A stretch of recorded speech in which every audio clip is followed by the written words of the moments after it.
வணக்கம் மக்களே. ஏழரை சனியால் மீனராசிக்காரர்கள் ரொம்பவுமே கஷ்டப்பட்டு வாழ்க்கையில் எல்லா விஷயங்களுமே தடைகளையும் தாமதங்களையும் பிரச்சனைகளையுமே சந்திச்சுட்டு வந்திருப்பீங்க. இப்போ ஒரு 2 மாத காலம் உங்களுக்கு அதில் இருந்து ஒரு ரிலாக்ஸேஷன் எல்லாமே கிடைக்க போகுது. ஆமாங்க, கெட்டவன் கெட்டிடில் கிட்டிடும் ராஜயோகம் அப்படின்ற மாதிரி சனி பகவான் தாங்க. சனி பகவான் உங்கள் ராசிக்கு 11 மற்றும் 12ஆம் அதிபதி. உங்கள் ராசிக்கு இப்போ 12ஆம் இடத்துல இருந்து ஏழரை சனியாக பலன்களை செய்து கொண்டிருக்கிறாரு. 12ஆம் இடத்துல இருந்து எல்லா விஷயங்களுமே விரயங்கள் அலைச்சல், இந்த மாதிரி எதிர்பாராத விஷயங்களுக்கு எதிர்பாராத நேரத்தில் பணம் தேவையில்லாமல் விரயமாகிறது, அலைச்சல் ஏற்படுறது, உத்தியோக ரீதியாகவோ இல்லை தொழில் ரீதியாகவோ அலைச்சல் ஏற்பட்டு, அப்படி அலைச்சல் நீங்கள் நல்லா அலைஞ்சாலுமே எனக்கு நான் எதிர்பார்த்த லாபம் ஒரு ப்ராஃபிட் எனக்கு கிடைக்க மாட்டேங்குது, உத்தியோகம் பார்க்குறவங்களுக்கு சம்பள உயர்வு கிடைக்கல, இவ்வளோ கஷ்டப்படுறேன் ஆனால் எனக்கு அதுக்கேற்ற பலன் கிடைக்க மாட்டேங்குது அப்படின்ற ஒரு விரக்தியில் நிறைய பேர் இருப்பீங்க. அப்படிப்பட்ட கஷ்டங்களை கொடுத்த சனி பகவான் ஒரு 2 மாத காலம், அதாவது இப்போ வருகின்ற February 23, 2025 இருந்து மார்ச் 29ஆம் தேதி வரையுமே அஸ்தங்கம் அடைகிறாரு. சனி பகவான் அஸ்தங்கம் அடைகிறாரு அப்படின்னா அவரோட கெட்ட பலன்கள் எல்லாமே குறைய போகுது. சனி பகவான் உங்கள் ராசிக்கு 12ஆம் இடத்துல இருந்து உங்கள் ராசிக்கு 2ஆம் இடத்தையும் 6ஆம் இடத்தையும் 9ஆம் இடத்தையுமே பார்க்குறாரு. இப்படி 2ஆம் இடம் 9ஆம் இடத்தை பார்க்குறதுனால குடும்பத்தில் பிரச்சனைகள், குடும்ப உறுப்பினரிடம் சண்டைகள், வாக்குவாதம், பிரச்சனைகள், குடும்பத்தில் என்ன காரியம் செய்தாலுமே அதில் ஒரு வெற்றி இல்லாமல் இருக்கிறது, பொருளாதாரத்தில் நீங்கள் எதிர்பார்த்த ஒரு முன்னேற்றம் இல்லாமல் இருக்கிறது, கடன் தொல்லைகள். 9ஆம் இடத்தை பார்க்குறதுனால தந்தைக்கு உடல் நலக்குறைவு ஏற்படுறது, இல்லை தந்தைக்கு உங்களை பிடிக்காமல் போடுறது, தந்தைக்கும் உங்களுக்கும் சில வாக்குவாதங்கள் பிரச்சனைகள் வர்றது, இல்லை தந்தையை விட்டு பிரிஞ்சு இருக்கிறது, இந்த மாதிரி பிரச்சனைகள். திருமணத்துக்காக வரன் தேடிட்டு இருக்கிறவங்களுக்கு தாமதமாகிறது, திருமணம் ஆகியும் குழந்தைக்காக நீண்ட நாள் முயற்சி செய்தும் குழந்தை பாக்கியம் இல்லாமல் தவிக்கிறது. இந்த மாதிரியான பிரச்சனைகளை சனி பகவான் உங்களுக்கு ஏற்படுத்திக்கிட்டு இருந்திருக்காரு.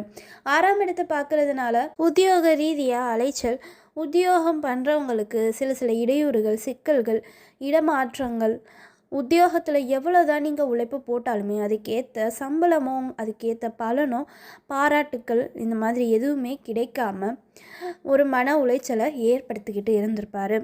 இப்போ அந்த மாதிரியான கெட்ட பலன்கள் எல்லாமே சனி பகவான் அஸ்தங்கம் ஆகுறதுனால எல்லாமே குறைய போகுது. பொருளாதாரத்தில் நல்ல ஒரு முன்னேற்றம் இருக்க போகுது. கையில் எப்பயுமே காசு பணத்தோடு இருப்பீங்க. காசு பணத்துக்கு கவலைப்படுறதுக்கு சான்ஸே இல்லை இந்த 2 மாத காலம். சரியா, எந்த வழியிலனாலுமே உங்களுக்கு காசு பணம் கிடைக்கும். சனி பகவான் உங்கள் ராசிக்கு 11 மற்றும் 12ஆம் அதிபதி, அதாவது லாபம் கொடுக்குறதும் அவர் தான், அந்த லாபத்தை விரயமாக்குறவரும் அவர் தான். இப்போ விரயஸ்தானத்திலேயே இருக்கிறதுனால நிறைய பண விரயம் ஆயிருக்கும். இப்போ இந்த விரயங்கள் எல்லாமே கட்டுக்குள்ளே இருக்கிறதுக்கு சிறந்த வாய்ப்புகள் ஏற்படும். தேவையில்லாத செலவுகள், ஆடம்பர பொருள் வாங்கி அதனால் ஏற்படும் செலவுகள், இந்த மாதிரியான தேவையில்லாத செலவுகள் எல்லாமே குறைய போகுது. பணத்தை சேமிக்கிறதுக்கான நிறைய வாய்ப்புகள் உங்களுக்கு இந்த 2 மாத காலத்தில் கிடைக்கும். குடும்பத்தில் ஒரு சந்தோஷமான சூழல் இருக்கும். உங்கள் ராசிக்கு 3 மற்றும் 8ஆம் அதிபதியான சுக்கிரன் உங்கள் ராசியிலேயே இருக்காது, ராகுவோட சேர்ந்து இருக்கார். மேலும் உங்கள் ராசிநாதன் குரு உங்கள் ராசிக்கு 3ஆம் இடத்துல சுக்கிரனோட பரிவர்த்தனை யோகத்தில் இருக்கார். இது ஒரு நல்ல விஷயமாக பார்க்கப்படுது. 3ஆம் இடமும் உங்கள் ராசியும் வலுப்பெறுது. ராசி எப்பெல்லாமே வலுப்பெறுதோ அப்பெல்லாம் உங்களுக்கு வாழ்க்கையில் நல்ல சிறந்த பலன்கள் ஏற்படும். நீங்கள் எதிர்பார்த்த காரியங்கள் எல்லாமே உங்கள் வாழ்க்கையில் நடக்கும். நீங்கள் முயற்சி செய்கிற எல்லா விஷயங்களுமே உங்களுக்கு வெற்றி கிடைக்கும். சகோதரர் வழியில் நல்ல ஒரு முன்னேற்றம் ஏற்படும். சகோதரர்களால் உங்களுக்கு ஒரு அனுகூலம் ஏற்பட்டு வாழ்க்கையில் முன்னேறக்கூடிய சிறந்த வாய்ப்புகள் கிடைக்கும். மேலும் சுக்கிரன் ராகுவோட இணைந்து ராகுவை சுபத்துவம் படுத்துகிறாரு. இதுவரையும் ராசியில் இருந்திருந்த ராகு உங்களுக்கு பலவாறு தீமைகளை செஞ்சுக்கிட்டு இருப்பார்.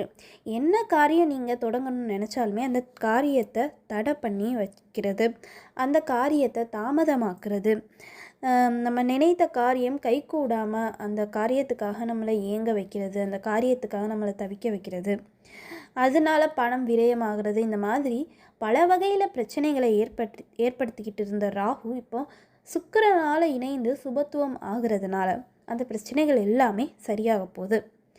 தடைகள், இதுவரை நீங்கள் சந்திச்சுக்கிட்டு இருந்த ஒவ்வொரு காரியங்கள்லையுமே நீங்கள் எதிர்பார்த்த காரியங்கள் நடக்காமல் தடைகள் ஏற்பட்டிருக்கலாம். தடைகள் எல்லாமே இப்போ சுக்குநூறாக உடைய போகுது. நீங்கள் எதிர்பார்த்த நல்ல காரியங்கள் உங்கள் வாழ்க்கையில் அடுத்தடுத்து நடக்க போகுது.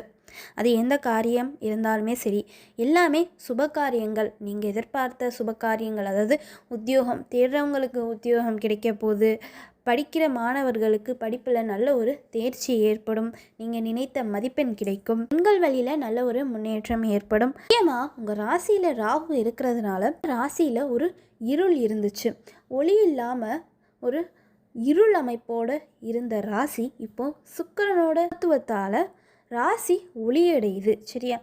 ராசி எப்போ எல்லாமே வலுப்பெறுதோ அப்போ எல்லாமே வாழ்க்கையில் சிறந்த பலன்கள் ஏற்படும். ராசினாலே மனம் உடல். சரியா? இப்போ மனம் உடல் ரெண்டுமே நல்லா இருந்தால் தான் நம்ம செய்கிற காரியங்கள் எல்லாமே நம்மளுக்கு நினைத்தபடி பலன்களை கொடுக்கும். இப்போ உங்களோட மனசு சம்மந்தப்பட்ட பிரச்சனைகள் மற்றும் உடல் சம்மந்தப்பட்ட பிரச்சனைகள் எல்லாமே சரியாக போகுது. நீங்கள் நினைத்த காரியங்கள் எல்லாமே அடுத்தடுத்து நடக்க போகுது. உங்கள் ராசிக்கு 2 மற்றும் 9ஆம் அதிபதியான செவ்வாய் உங்கள் ராசிக்கு 4ஆம் இடத்துல இருக்கார். மேலும் 4ஆம் அதிபதியான புதன் உங்கள் ராசிக்கு 12ஆம் இடத்துல சனி பகவானோட இணைந்து தசாங்க யோகத்துலேயுமே இருக்கார். அப்படி புதன் பகவான் சனி பகவானோட இணைகிறதுனால சனி பகவான் தான் சுபத்துவம் அடைகிறார், புதன் பகவான் கொஞ்சம் கெட்டு போகிறார். இதனால என்ன பலன்கள் அப்படின்னா, 4ஆம் இடமான சுகஸ்தானம் கெட்டு போகுது. இதனால் என்ன விஷயங்களில் நீங்கள் கவனமாக இருக்கணும்னா, தாய்க்கு உடல் நலக்குறைவு ஏற்படுறதுக்கு வாய்ப்பு இருக்குது. அதனால் தாயோட உடல் நலத்தை கவனமாக பார்த்துக்கோங்க. வண்டி வாகனத்தில் போகும்போது ரொம்பவுமே கவனமாக இருக்கணும். ஏன்னா சில விபத்துக்கள் காயங்கள் ஏற்படுறதுக்கு வாய்ப்பு இருக்குது. முடிஞ்ச அளவு ஹெல்மெட் போட்டுக்கோங்க, சாலை விதிகளை முறையாக பின்பற்றுங்க. வண்டி வாகனத்தில் போகும்போது ரொம்பவுமே கவனமாக போகணும். வீடு வாங்கணும்னு முயற்சி செய்து கொண்டு இருக்கிறவங்களுக்கு இந்த 2 மாத காலம் கொஞ்சம் தாமதமாகலாம். அதில் சில இடையூறுகள் சிக்கல்கள் வர்றதுக்கு வாய்ப்பு இருக்குது. அதனால் இந்த 2 மாத காலம் பொறுங்க. ஏப்ரல் மாதத்துக்கு மேலே வீடு மற்றும் நிலம் சார்ந்த முயற்சிகளை எடுங்க. ராசிக்கு 7ஆம் இடத்துல கேது இருக்கிறார். 7ஆம் அதிபதியான புதன் உங்கள் ராசிக்கு 12ஆம் இடத்துல மறைந்து இருக்கிறார். இதனால் என்னென்ன பலன்கள் அப்படின்னா, 7ஆம் இடம் கலஸ்தரஸ்தானம். அப்படி கலஸ்தரஸ்தானம் சொல்லப்படுற 7ஆம் இடம் கொஞ்சம் கெட்டு போயிருக்கு. அதனால் கணவன் மனைவி இடையே கருத்து வேறுபாடுகள் சண்டைகள் வர்றதுக்கு வாய்ப்பு இருக்குது. மேலும் பார்ட்னர்ஷிப் வச்சு பிஸ்னஸ் பண்ணுறவங்களும் இந்த காலகட்டம், அதாவது 2 மாத காலம் கொஞ்சம் கவனமாக இருக்கணும். தொழில் ரீதியாக சில சிக்கல்கள் இடையூறுகள் சந்திக்கிறதுக்கு வாய்ப்புகள் இருக்குது. மாதிரி கணவனாலேயோ இல்லை மனைவினாலேயோ சண்டைகள் ஏற்பட்டு கணவன் மனைவி இடையே பிரிவு ஏற்பட்டு கணவனை விட்டு மனைவி வேறு ஊருக்கு இல்லை தாய் வீட்டுக்கு செல்றதுக்கு வாய்ப்பு இருக்குது. அது மாதிரி கணவனும் பிரிந்து உத்தியோக ரீதியாக பிரிந்து வெளி மாநிலம் வெளிநாட்டுக்கு சென்று உத்தியோகம் வேலை பார்ப்பதற்குமே வாய்ப்புகள் இருக்குது. மேலும் உங்கள் ராசியில் சுக்கிரன் ராகுவோட இணைகிறதுனால ராகு சுபத்துவம் ஆகிறாரு, அது உண்மைதான். ஆனால் சுக்கிரன் ராகுவாலையும் சனி பகவானாலையுமே பாதிக்கப்படுறாரு. சுக்கிரன் பாதிக்கப்படுறாரு அப்படின்னா முக்கியமாக பெண்கள் விஷயத்தில் கவனமாக இருக்கணும். நீங்கள் பெண்களாக இருந்தாலும் சரி ஆண்களாக இருந்தாலும் சரி பெண்கள் விஷயத்தில் கவனமாக இருக்கணும். சரியா? அது மனைவியாக இருந்தாலும் சரி இல்லை தாயாக இருந்தாலும் சரி இல்லை உத்தியோகத்தில் வேலை பார்க்கும்போது சக வேலையாட்களாக இருந்தாலும் சரி பெண்கள் விஷயத்தில் கவனமாக இருக்கணும். பெண்களால் சில பிரச்சனைகளை சந்திக்கிறதுக்கு வாய்ப்பு இருக்குது. அது மாதிரி ஆடம்பர பொருட்கள் வாங்கி பணத்தை விரயமாக்குறதுக்குமே வாய்ப்பு இருக்குது. தேவையில்லாத ஆடம்பர பொருட்கள் வாங்கி தேவையில்லாத செலவு ஏற்பட்டு இல்லை சில பேருக்கு தேவையில்லாத கடன்கள் கூட ஏற்படுறதுக்கு வாய்ப்பு இருக்குது. அதனால் தேவையில்லாத ஆடம்பர பொருட்கள் வாங்குறத தவிர்க்கிறது ரொம்பவுமே முக்கியம். மேலும் உங்கள் ராசிக்கு 6ஆம் அதிபதியான சூரிய பகவான், அதாவது கடன் நோய் எதிரியை கொடுக்குற சூரிய பகவான் உங்கள் ராசிக்கு 12ஆம் இடத்துல மறைகிறாரு, சனி பகவானோட சேர்ந்து இணைகிறாரு. இதனால் நிறைய பலன்கள், சிறந்த பலன்கள் உங்களுக்கு கிடைக்க போகுது. நீண்ட நாள் நோயால் அவதிப்பட்டுக்கிட்டு இருக்கிறவங்களுக்கு படிப்படியாக அந்த நோயிலிருந்து வெளியில் வரக்கூடிய சிறந்த வாய்ப்புகள் இந்த 2 மாத காலத்தில் ஏற்படும். அது மாதிரி கடன் தொல்லையால் அவதிப்படுறவங்களுக்கு அந்த கடனில் இருந்து வெளியே வரக்கூடிய சூழல் ஏற்படும். அதாவது தனவரவு அதிகரிக்கும். மறைமுகமாக பார்த்தா 2ஆம் இடம் வலுவாகுது அப்படின்னு நான் ஏற்கனவே சொன்னேன். அது மாதிரி தன வரவு அதிகரிக்கிறனால அந்த பணத்தை வச்சு உங்களுக்கு ஏற்பட்டிருக்கிற கடன்களை அடைத்து அதில் இருந்து வெளிவரக்கூடிய சிறந்த வாய்ப்புகள் இப்படி ஏற்படுது. சரியா? அது மாதிரி உத்தியோகம் பார்க்குறவங்களுக்கு சில இடையூறுகள் ஏற்படுறதுக்குமே வாய்ப்பு இருக்குது. எனவே கெட்டவன் கெட்டிடில் கிட்டிடும் ராஜயோகம் அப்படின்றது உங்கள் ராசிக்கு ரொம்பவுமே பொருத்தமாக இருக்குது. கெட்டவன் சொல்லப்படுற சனி பகவான், சூரியன், இந்த 2 கிரகங்களுமே கெட்டு போகிறதுனால மிக சிறந்த நன்மைகள் உங்கள் ராசிக்கு இந்த 2 மாத காலம் நடக்க போகுது. அடுத்தடுத்து கிரகங்கள் மாறுறதுனால அடுத்தடுத்து பதிவுகளில் நம்ம அதோட பலன்களை பார்ப்போம்.